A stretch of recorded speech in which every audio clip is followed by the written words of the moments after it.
صاحب معمیر نے کل وفاقی جمہوریہ جرمنی کے صدر کے ساتھ ملاقات کی، جس میں دو طرفہ تعلقات اور تعاون اور مختلف شعبوں میں تعلقات کو فروغ دینے کے وسائل کا جائزہ لیا گیا۔ وزارت صحت عامہ کی رپورٹ کے مطابق قطر میں گزشتہ 24 گھنٹوں کے دوران کرونا وائرس کے مزید 92 مریضوں کے صحت یاب ہو جانے کے بعد اس وبائی بیماری سے شفا پانے والے مریضوں کی مجموعی تعداد اب 3,65,125 ہو گئی۔ اور امریکہ کے صدر اپنے ایشیائی ملکوں کے 5 روزہ دورے کے پہلے مرحلے میں کل جنوبی کوریا کے دارالحکومت سول پہنچ گئے۔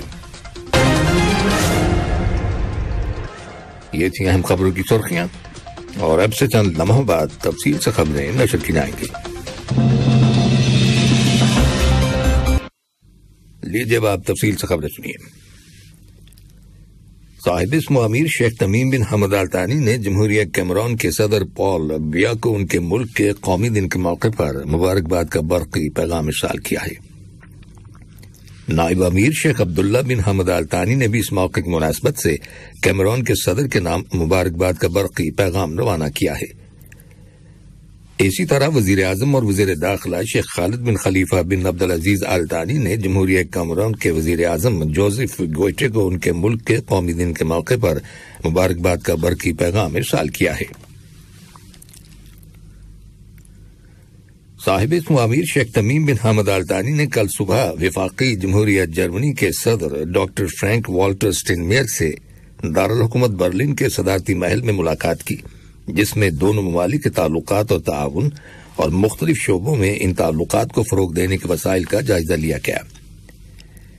اس کے علاوہ دونوں لیڈروں نے باہمی دلچسپی کے موجودہ متعدد علاقائی اور بین الاقوامی حالات و واقعات کے بارے میں بھی تبادلہ خیال کیا۔ ملاقات کے آغاز میں جرمنی کے صدر نے صاحب معمیر کے دورے کو خوش آمدید کہا اور دونوں ملکوں کے تعلقات کی تعریف کی، جو دوستی، تعاون، باہمی احترام اور مشترکہ مفادات پر مبنی ہیں۔ جواب میں صاحب معمیر نے جرمنی کے صدر کی فرینڈلی فیلنگز یعنی دوستانہ جذبات کے لیے شکریہ ادا کیا اور کہا کہ ان کے یہ جذبات دوستی کی گہرائی اور مثالی تعلقات کی عکاسی کرتے ہیں۔ صاحب معمیر نے اپنے اس یقین کا اظہار کیا کہ باہمی دلچسپی کے مختلف معاملات کے بارے میں دونوں ملکوں کے نظریات ایک جیسے ہیں۔ صاحب معمیر نے مزید کہا کہ دونوں ممالک کے درمیان تعاون سے تمام شعبوں میں دو طرفہ تعلقات پر اچھے اثرات مرتب ہوں گے۔ انہوں نے کہا کہ قطر کی اولین ترجیحات میں یہ بات شامل ہے کہ دو طرفہ تعلقات کو مزید فروغ دیا جائے، جس سے دونوں ملکوں کے عوام کو فائدہ پہنچے گا۔ صاحب معمیر نے مہمان نوازی اور ان کے شاندار استقبال پر جرمنی کے صدر کا شکریہ ادا کرتے ہوئے ان کی صحت و تندرستی اور جرمنی کی مزید ترقی اور خوشحالی کی تمنا کا اظہار کیا۔ جرمنی کے صدر نے بھی صاحب معمیر کے اس دورے اور دونوں ملکوں کے گہرے تعلقات کی تعریف کی اور کہا کہ جرمنی صاحب معمیر کے اس دورے کا خیر مقدم کرتا ہے۔ صاحب معمیر اور جرمنی کے صدر کی ملاقات میں صاحب معمیر کے ہمراہ گئے ہوئے وفد کے ممبران اور جرمنی کی جانب سے حکومتی وزراء اور سینئر اہلکاروں نے شرکت کی۔ صاحب معمیر نے جرمنی کے چانسلر آلف شولز کے ساتھ بھی ملاقات کی، جس میں دو طرفہ تعلقات اور مختلف شعبوں میں ان تعلقات کو فروغ دینے کے معاملات کے بارے میں تبادلہ خیال کیا گیا۔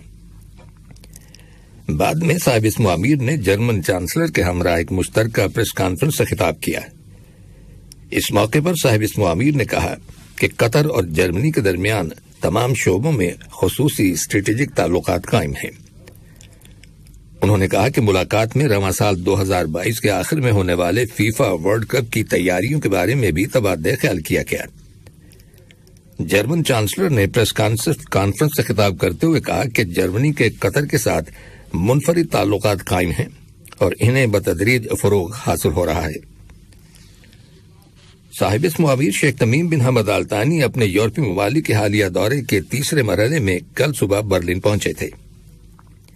صاحب معمیر کے اس دورے پر اپنے خیالات کا اظہار کرتے ہوئے قطر کے وزیر تجارت اور صنعت شیخ محمد بن حمد بن قاسم آل ثانی نے کہا ہے کہ قطر اور جرمنی کے مابین سرمایہ کاری اور تجارت کے شعبوں میں گہرے اور ٹھوس تعلقات قائم ہیں۔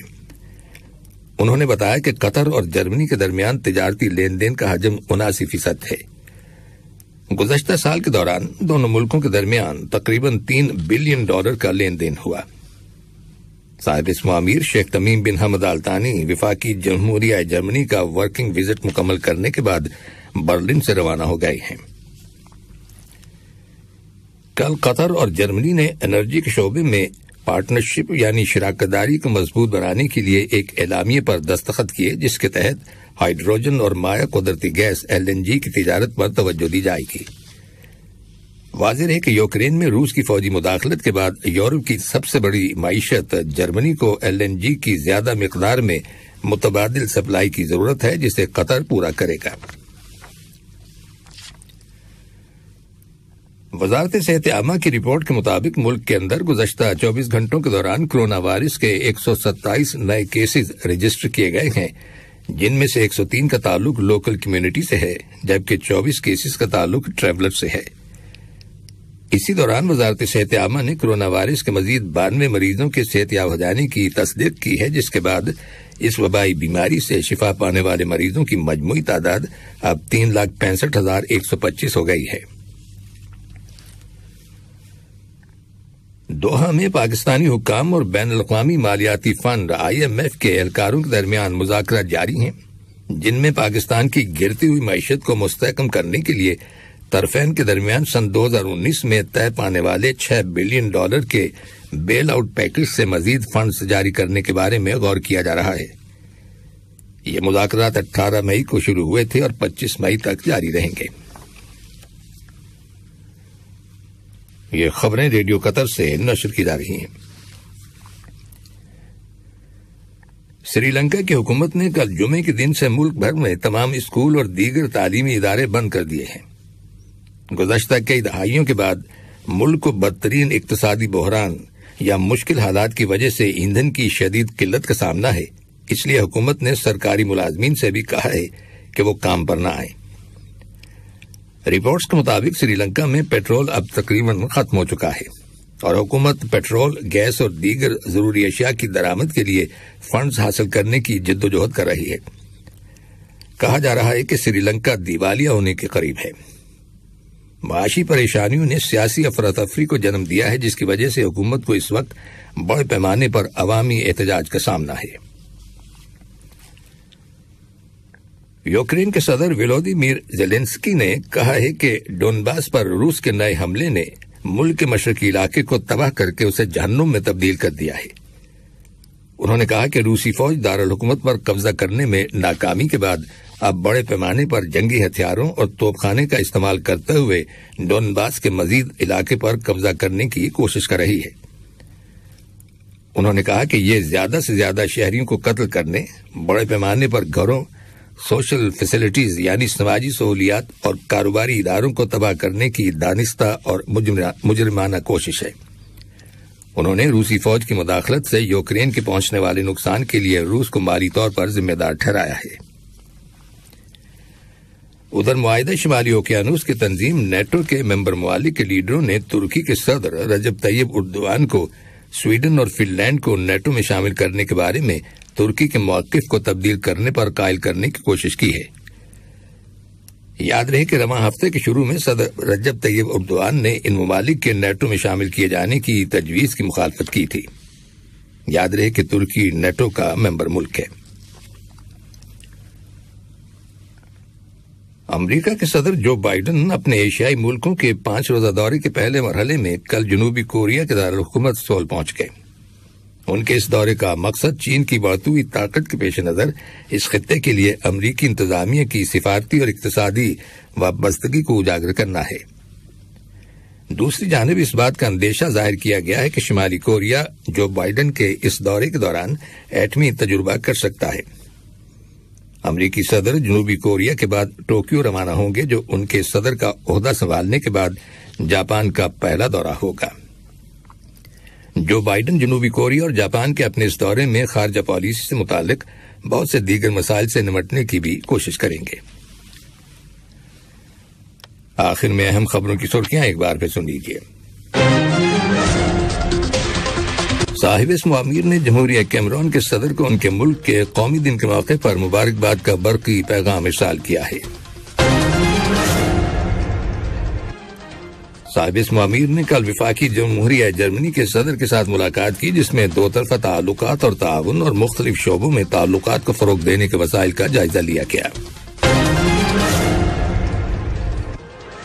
وزارت صحت عامہ کی رپورٹ کے مطابق قطر میں گزشتہ 24 گھنٹوں کے دوران کرونا وائرس کے مزید 92 مریضوں کے صحت یاب ہو جانے کے بعد اس وبائی بیماری سے شفا پانے والے مریضوں کی مجموعی تعداد اب 3,65,125 ہو گئی۔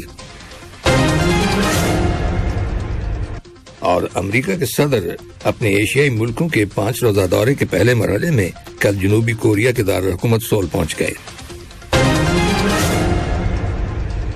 ریڈیو قطر سے خبروں کا آج کا پہلا بلیٹن ختم ہوا۔